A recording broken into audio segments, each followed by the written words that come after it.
Tout simplement, ce qu'on dit pas, c'est une fois que vous avez passé les clés de votre temple, bah en fait, ils vous ne laissent plus de place à l'intérieur. Ils volent complètement tout votre temple. C'est-à-dire ils volent votre esprit, ils volent votre corps, ils volent toute votre essence, et à l'arrivée, ils rongent votre âme. Et ce sont eux, après, maintenant, qui habitent dans ces corps-là. Ces entités, ce sont les mêmes entités qui sont là depuis des millénaires. Quand vous entendez des histoires de l'Égypte antique ou autres, ces rois, reines et autres, sont ces mêmes entités, en fait, qui passent de génération en génération. Et qui utilisent toujours la même chose, l'ignorance de certaines personnes, pour pouvoir rentrer dans leur corps et pouvoir après, eux, être sur le devant de la scène. Et ils se nourrissent comment? Ils se nourrissent d'énergie. L'énergie, c'est quoi? C'est justement la puissance des âmes, et notamment, justement, dans le cas d'Hollywood, notamment, c'est tout ce qui est meurtre et tout ce qui est donc sacrifice humain, parce que ça décharge une énorme puissance énergétique.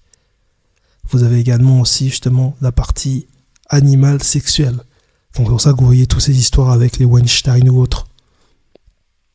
Avec les îles, tous les présidents qui vont là-bas et ainsi de suite. Tout ça, c'est la même chose. Mais c'est que petit à petit, en fait, l'individu, du coup, qui a laissé son temple ouvert à une entité, se fait justement ronger par cette dernière. Et du coup, à l'arrivée, est sur le devant de la scène. Et vous pensez voir la star, mais la star n'est plus là. C'est exactement ça. Vous êtes maintenant, en fait, la personne, justement, est derrière, elle est plus au contrôle. C'est quelqu'un d'autre qui est devant, c'est l'entité qui est devant. Elle est juste derrière. C'est comme une marionnette. Steal, kill and destroy. Ce qui est intéressant avec la guerre spirituelle, c'est qu'en fait, elle n'est pas visible. C'est-à-dire que les personnes, on est sur ce plan de densité. Si toutefois vous n'êtes pas initié, si vous n'avez pas justement tout ce parcours initiatique et vous ne connaissez pas en fait certains détails par rapport aux entités ou comment cela fonctionne, le chemin spirituel va être comme pour vous simplement une simple utopie parce que vous n'allez pas le voir avec vos yeux. Mais vous le vivez à l'intérieur, on le vit à l'intérieur et ensuite on peut le projeter à l'extérieur. Parce que tout est rituel dans la vie. Tout est rituel.